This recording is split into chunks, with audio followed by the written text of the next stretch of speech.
Hello everyone. In this presentation, I'm going to talk about communicative language teaching as both approach and methodology.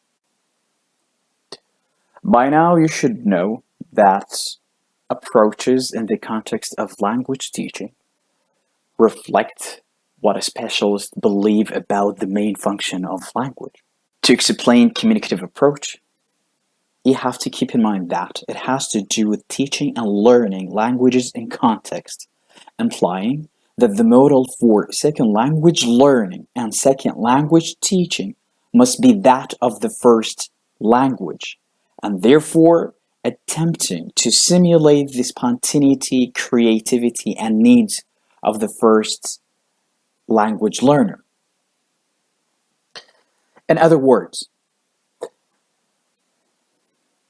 approaches are the philosophies, are the main principles of what specialists believe about language. Some specialists believe that the main function of language is to communicate. People utilize language to communicate with each other. That is in general. Now, if we were to adopt this philosophy in the context of language teaching, then it would be very practical to teach our students how to communicate using their second or foreign language to achieve that purpose. And for that reason, it would be very practical to ask this question: what is the main goal of a communicative class?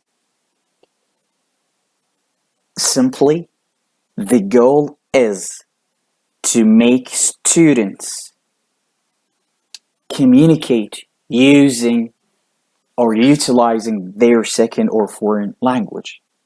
And to do that, there are certain principles on which communicative classes are based.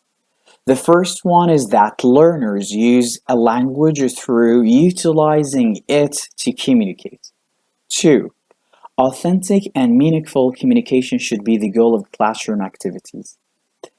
3. Fluency and accuracy are both important goals in language learning. 4. Communication involves the integration of different language skills. And the last principle is that learning is a process of a creative construction and involves trial and error. So it is very important to keep these principles in mind. Now, again, so the main goal is that students learn or achieve communicative competence. You should know that communicative competence is the analog of linguistic competence, which is the individual's capacity to develop linguistically and become a native speaker.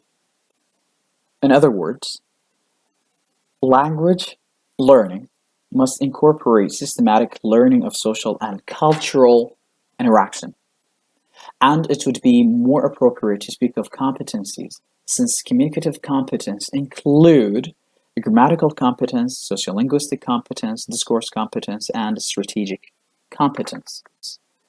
And you should know that communicative competence has 4 main components. The first component is a grammatical. The second one has to do with the discourse component. And the third one, socio-cultural. And the fourth one is a strategic component. Grammatical competence, what does that mean then?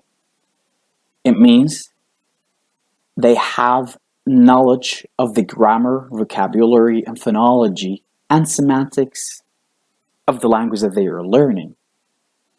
Meaning, students should develop solid knowledge that has to do with phonological features of the language that they're learning. Also, they should develop morphological and lexical knowledge, and of course they should be aware of these syntactic features.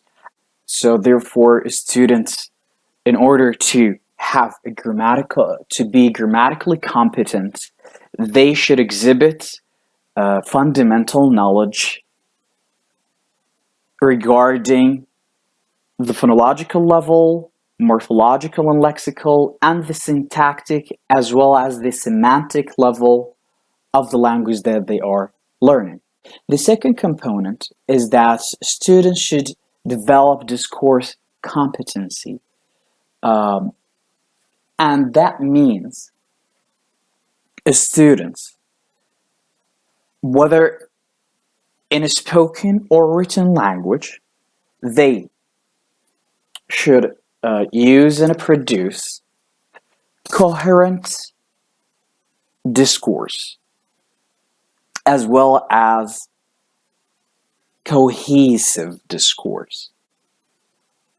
In other words, it means the ability to interconnect a series of utterances, written or spoken, to form a meaningful text, such as letters, emails, essays, telephone conversations. It is worth noting that discourse competence includes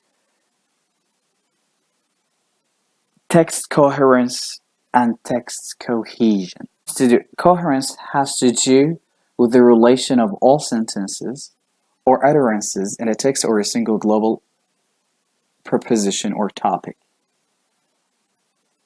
However, cohesion has to do with smaller structural links between individual sentences, such as the use of first, second, next, and after this. The third component of the communicative competence is the socio-cultural competency.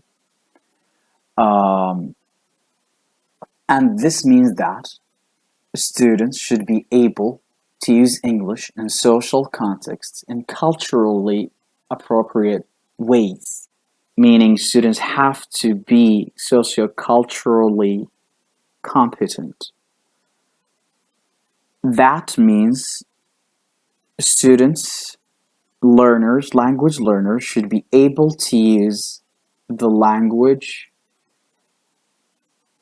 in social contexts appropriately.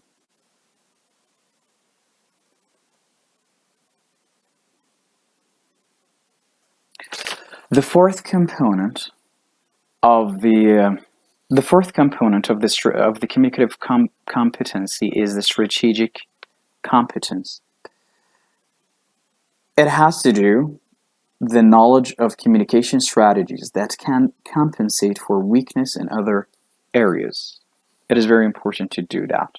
Strategic competence has to do with the ability to cope with the breakdowns in communication, to problem solve unfamiliar contexts when communication fails, and to draw on strategies that help restore communication. Examples of such strategies include knowing how to explain directions by drawing a map, knowing how to ask someone to repeat what she said in different words, paraphrasing to check understanding, and being able to guess the meaning of words from the context. That's it for this presentation. Thank you very much. Please let me know if you have any questions.